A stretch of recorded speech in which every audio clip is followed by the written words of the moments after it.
Hello everyone, welcome to Target for IQ. So guys, these are the important topics of administrative law जो हम ये Bihar judiciary की special series में cover कर रहे हैं. And our today's topic for discussion is contractual liability of states. And up till now we have covered all the topics except this ombudsman, which will be our next lecture. So guys, यहाँ पे हमारा administrative law अब ख़त्म होने वाला है. And I hope कि आपने ये सीरीज़ बहुत अच्छे से एंजॉय की होगी.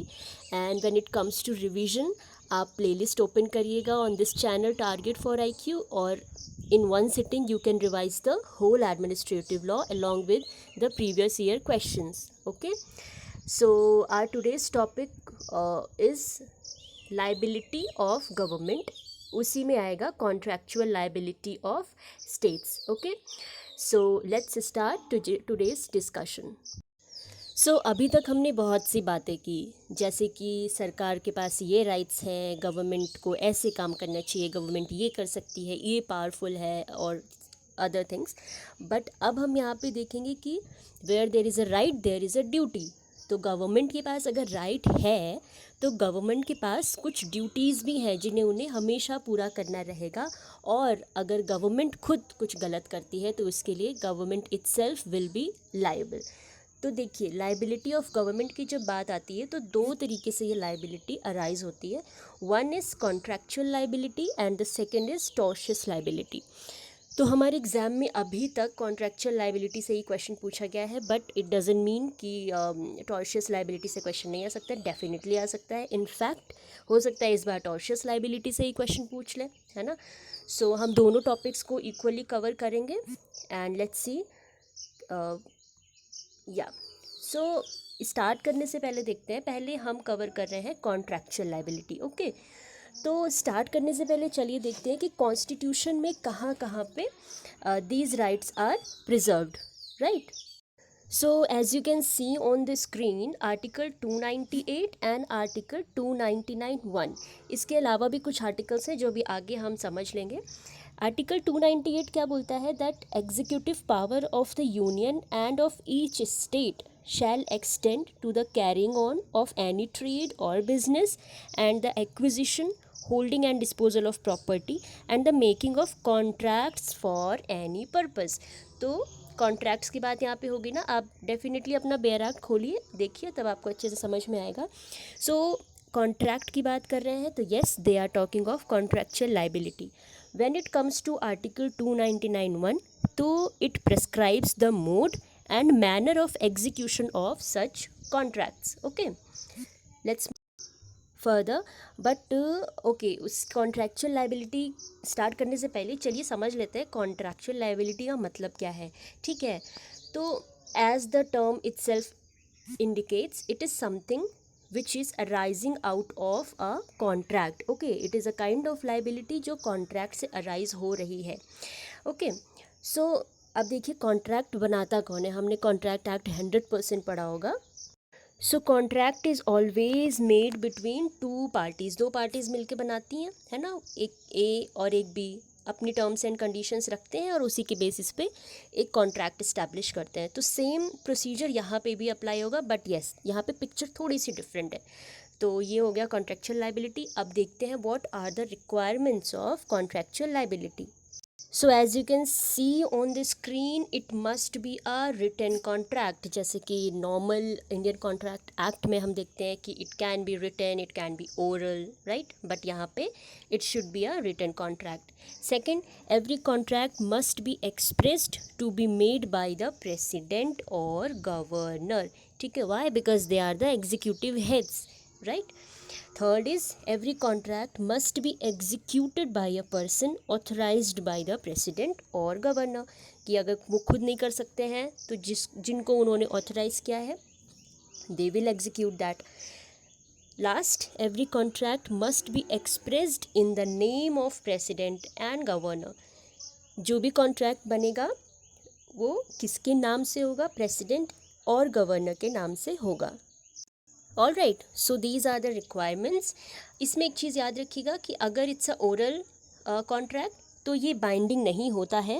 गवर्नमेंट पे, ठीक है। And when it comes to the execution by an authorized person, तो इसमें देखो क्या है कि अगर कॉन्ट्रैक्ट को साइन कर देता है कोई ऐसा officer who is not authorised bye the president or governor, तो वो बाइंडिंग नहीं होगा गवर्नमेंट पे, ठीक है। और ऐसे में अगर कोई लॉस होता है तो पार्टी उसको एनफोर्स नहीं करा सकती है, ठीक है। तो ये सारी रिक्वायरमेंट्स है। Let's move further. Now let's सी कि इफ़ेक्ट क्या है इस तरह के वैलिड कॉन्ट्रैक्ट का। तो ये चीज़ समझने से पहले दो आर्टिकल्स हम याद कर लेते हैं। One is 299(1) and second is 299(1) and 299(2). Effect of valid contract के अंडर ये दोनों आर्टिकल्स गवर्न होंगे। अभी देखते हैं कि इसका क्या मतलब है। इसका मतलब है ये, जैसा कि मैंने आपको पहले ही बताया, that it is a legal contract which is entered between, एक पार्टी तो यहाँ पे गवर्नमेंट है और दूसरी पार्टी एक कोई प्राइवेट पर्सन है, ठीक है। And relations between the contracting parties are govern by the terms and conditions of the contract, ठीक है। आर्टिकल 299 क्या बोलता है इसमें, देखिए 299 यहाँ पे एक मैंडेटरी क्लॉज है, ठीक है। What is the purpose of this, इसका पर्पज़ ये है to protect the government against unauthorized contracts, ठीक है। कि कोई भी अनऑथराइज्ड कॉन्ट्रैक्ट अगर होने वाला है तो उससे सरकार को कैसे बचाया जाए, राइट। सो अगर 299(1) की सारी कंडीशंस आर फुलफिल्ड तो कॉन्ट्रैक्ट को यहाँ पे वैलिड माना जाता है and it can be enforced by the government और it can be enforced against the government, ठीक है। ऐसे कॉन्ट्रैक्ट्स जो 299 के सारे सिचुएशंस को फॉलो करते हैं, कंप्लीट करते हैं, they are binding upon the parties.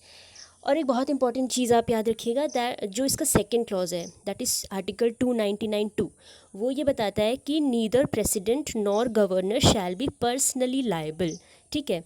और ये इम्यूनिटी उनके रिप्रेजेंटेटिव्स को भी दी गई है। तो ये आप हमेशा याद रखिएगा कि president or governor personally liable नहीं होंगे कॉन्ट्रैक्ट में, ठीक है। They are representing the office which they are holding, they are not personally liable in this case. तो ये किस में बताता है, 299(2) में, okay. So now let's move further.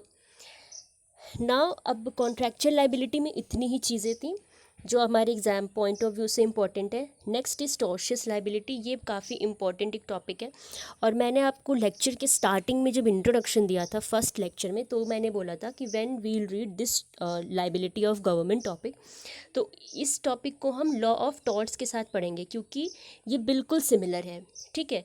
तो आप अभी देखिए यहाँ पे एडमिनिस्ट्रेटिव लॉ का लेक्चर देख रहे हैं बट आपका लॉ ऑफ टॉर्ट्स भी साथ ही साथ कवर हो रहा है।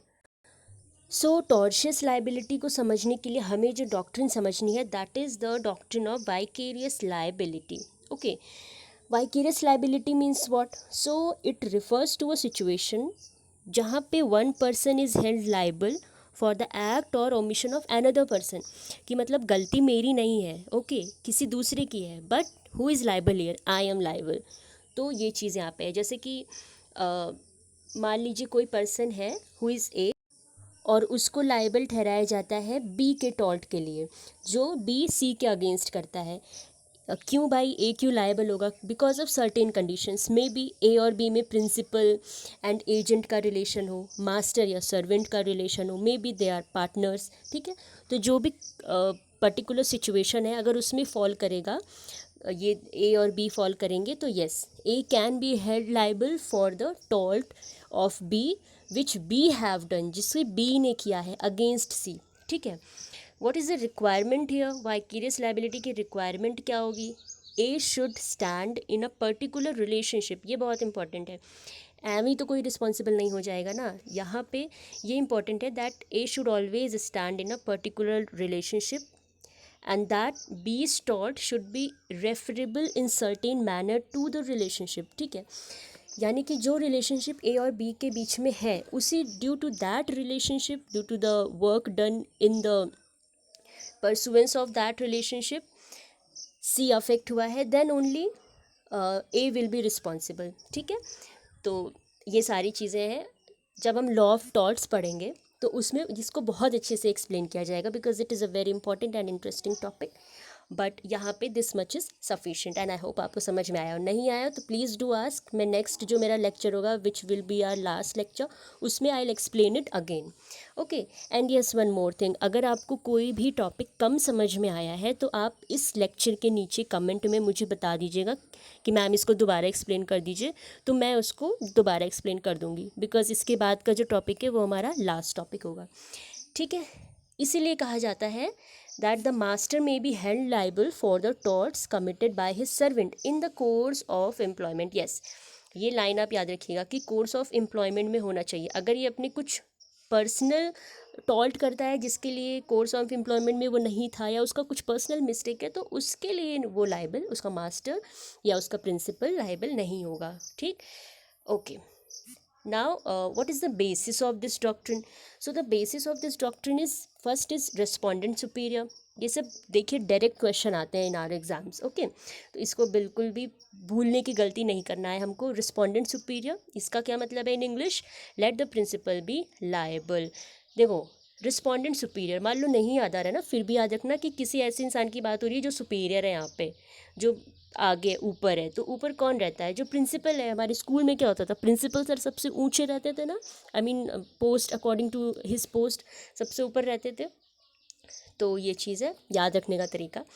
Second is qui facit per alium facit per सी। इसका मतलब he who does an act through another does it himself. ऐसा माना जाता है कि जिसने कोई ऐसा काम किया है दूसरे थ्रू अनदर, दूसरे के थ्रू, ऐसा माना जाएगा कि वो एक्ट उसने खुद किया है। ओके, इसे आप याद रखिएगा। What is the basis of this doctrine? Doctrine का बेसिस है social convenience and rough justice. Okay, so अब आगे देखते हैं क्या है। ओके, देखिए स्ट्रिक्ट लाइबिलिटी का ही एक पार्ट है वाइकेरियस लाइबिलिटी। इसीलिए हम कह रहे हैं यहाँ पे that vicarious liability is a kind of strict liability. तो वाइकेरियस लाइबिलिटी क्या होता है और स्ट्रिक्ट लाइबिलिटी क्या होता है? तो वाइकेरियस लाइबिलिटी जो है ना, ये थोड़ा सा as compare to strict liability थोड़ा सा लाइट है, डेफिनेटली लाइट है।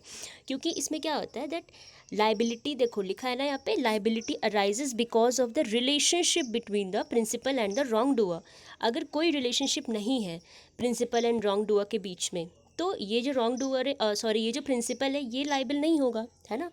लेकिन स्ट्रिक्ट लाइबिलिटी में क्या है? Liabilities arising out of the wrong itself. मतलब अगर गलती कर दी है, ठीक, और उससे भारी नुकसान हो गया है दूसरे पार्टी को, तो अपनी कमियों के लिए जो आपने नेग्लिजेंस किया या आपने जो भी लापरवाहियाँ की, उसके लिए you will be strictly liable. इसमें कोई ऐसी कंडीशन नहीं है कि रिलेशनशिप होना है या कुछ भी ऐसा नहीं है। ओके, सो ये इसका जो हम कह सकते हैं, इसका इम्प्लीकेशन काफ़ी टफ है and this is a lighter one.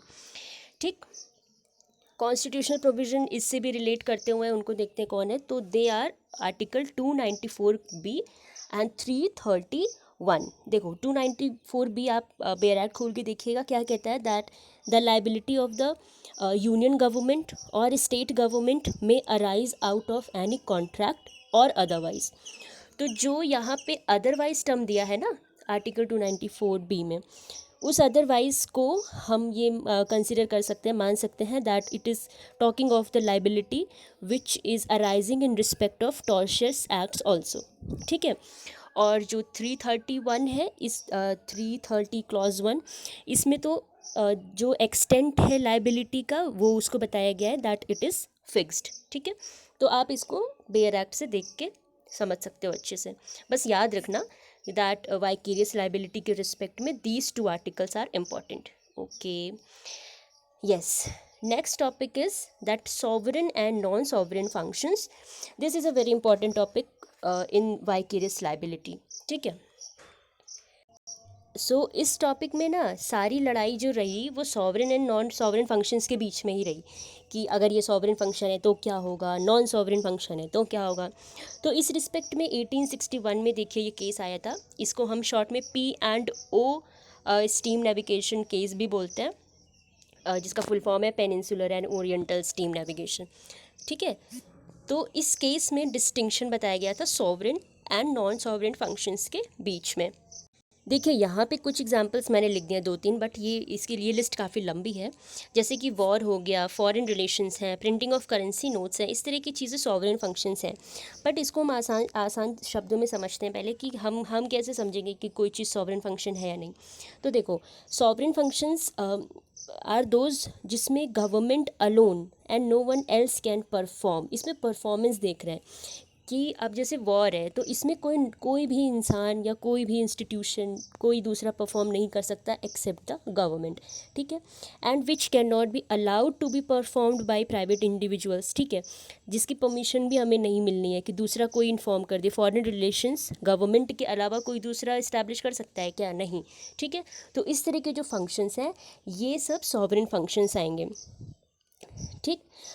अब क्या होता है कि नॉन सॉवरेन फंक्शंस क्या है, इसमें क्या है कि अगर जो नेचर ऑफ द एक्ट है, अब नेचर ऑफ द एक्ट को देखो, it is such if it was committed by a private person he would have been made liable then if the same act is perform by the government through their servants, ठीक है।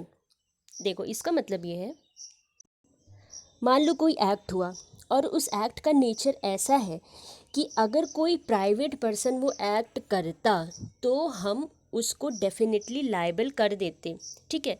अभी government ने किया है तो हमारे दिमाग में क्वेश्चन है कि करें या ना करें, बट यस, अगर वही एक्ट कोई प्राइवेट पर्सन कर देता तो वो 100% लायबल होता। तो ऐसे सिचुएशन में गवर्नमेंट से भी वो एक्ट क्यों ना हुआ हो, वो नॉन सॉवरेन एक्ट की कैटेगरी में आएगा। तो इसमें कंफ्यूज होने की बिल्कुल ज़रूरत नहीं है। Sovereign means what? ऐसा कोई फंक्शन जो सिर्फ और सिर्फ सरकार ही कर सकती है, बहुत ही सिंपल शब्दों में, ठीक। अगर वो किसी प्राइवेट इंस्टीट्यूशन को ऑथराइज भी करना चाहे कि आप ये काम कर दो तो प्राइवेट इंडिविजुअल भी वो काम नहीं कर सकता, ठीक है। ये हो गया स्ट्रिक्टली एकदम सॉवरेन फंक्शन है। बट जब when it comes to non sovereign function, ये काम भी सरकार के द्वारा ही किया जा रहा है, जैसे कि सॉवरेन फंक्शन सरकार के द्वारा किया जाता है। पर इसमें हम नेचर ऑफ द एक्ट को देखेंगे कि अगर जो काम सरकार ने किया वो काम अगर कोई प्राइवेट इंडिविजुअल करता, यानी यहाँ पे एक पॉसिबिलिटी भी है कि प्राइवेट इंडिविजुअल भी वो काम कर सकता है। तो प्राइवेट इंडिविजुअल ने अगर कोई रॉन्ग कमिट किया है और उसको हम उसके लिए लायबल ठहरा रहे हैं, जो काम सरकार ने कर दिया, तो इस केस में हम सरकार को भी लायबल ठहरा सकते हैं, ठीक है। तो आप थोड़ा सा समझना दैट ये जो सॉवरेन फंक्शंस है ये अपने में बहुत ही ज़्यादा स्ट्रिक्ट है, और जहाँ पे भी थोड़ी भी पॉसिबिलिटी आएगी ऑफ लीनियंसी कि हम किसी पर्सन को लायबल ठहरा सकें, प्राइवेट पर्सन को लायबल ठहरा सकते हैं, वो नॉन सॉवरेन फंक्शंस में कवर हो जाएंगे। तो जो मैंने आपको चीज़ बताई यही सेम चीज़ जो ये केस था peninsular and oriental steam navigation secretary, इस केस में ये चीज़ लेट डाउन की गई थी। अभी आगे हम एक नागेंद्र राव का केस है उसको देखेंगे, तो उससे ये कंसेप्ट हमारा ज़्यादा क्लियर होगा, ठीक। इसमें 3 बहुत इंपॉर्टेंट केसेस हैं, ये आप डेफिनेटली याद रखेंगे। One is state of Rajasthan versus Vidyawati का केस, कस्तूरी लाल का केस एंड नागेंद्र राव का केस। ये केस इसमें सबसे ज़्यादा इम्पॉर्टेंट है, ठीक है। इस केस से हमारा कंसेप्ट फर्दर क्लियर भी होगा। तो आगे देखते हैं। Yes, okay. तो नागेंद्र राव के केस में देखते हैं क्या हुआ था।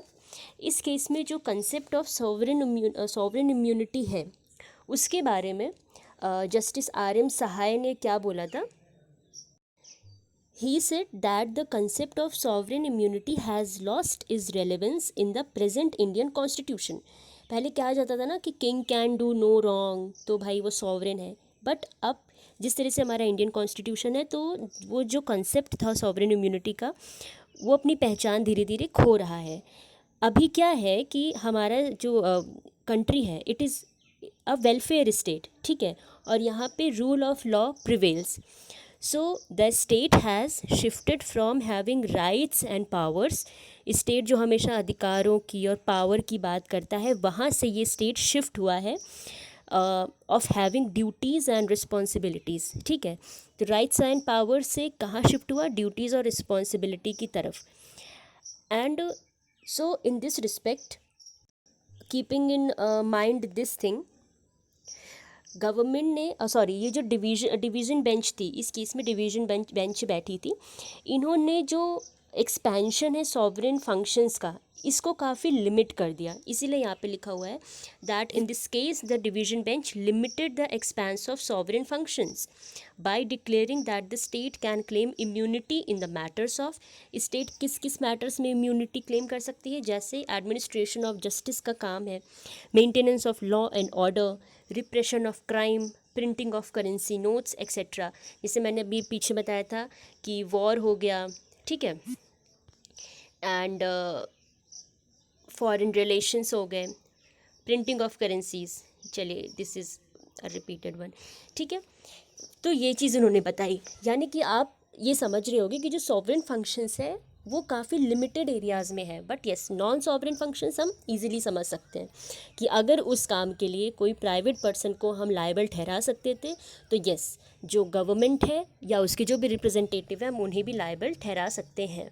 इससे भी अच्छा जो एक टेस्ट लेट डाउन किया गया इस केस में वो ये था that if a tortious wrong is committed, कोई टॉर्शियस रॉन्ग हुआ and it does not involve the violation of fundamental rights then the concept of sovereign immunity will apply. यानी अगर कोई टॉर्शियस रॉन्ग हुआ है लेकिन फंडामेंटल राइट्स का violation नहीं हुआ तब तो हम सॉवरेन इम्यूनिटी देंगे, लेकिन रॉन्ग कमिट हुआ है और फंडामेंटल राइट्स का वायलेशन हुआ है तो वो सॉवरेन इम्यूनिटी नहीं मिलेगी। यानी वहाँ पे जो भी सॉवरेन है that thing that person that institution will be held liable, they will be they can be ordered to compensate the wrong। Sovereign immunity को हम दो हेड्स में समझते हैं कि कब सॉवरेन इम्यूनिटी मिलेगी और कब सॉवरेन इम्यूनिटी नहीं मिलेगी। जहाँ पे ऑर्डिनरी लीगल राइट्स का वायलेशन हुआ है ऐसी सिचुएशन में सॉवरेन इम्यूनिटी मिल जाएगी, बट अगर फंडामेंटल राइट्स का वायलेशन हुआ है तो सॉवरेन इम्यूनिटी आपको नहीं मिलेगी, आप कोई भी हो, ठीक। Maintenance of law and order ये इनका काम है, एडमिनिस्ट्रेशन ऑफ जस्टिस इनका काम है, रिप्रेशन ऑफ क्राइम। इसमें किस तरह के डैमेजेस मिलते हैं, ऑर्डिनरी डैमेजेस मिलते हैं जो जिनका काम मतलब जिनका पर्पस है मेयरली टू रेस्टिट्यूट, ठीक है। लेकिन when it comes to violation of fundamental rights by a sovereign तो यहाँ पे जो डैमेजेस है दे आर एग्जेम्पलरी, यानी डेटरेंस इनका एम है, ओके।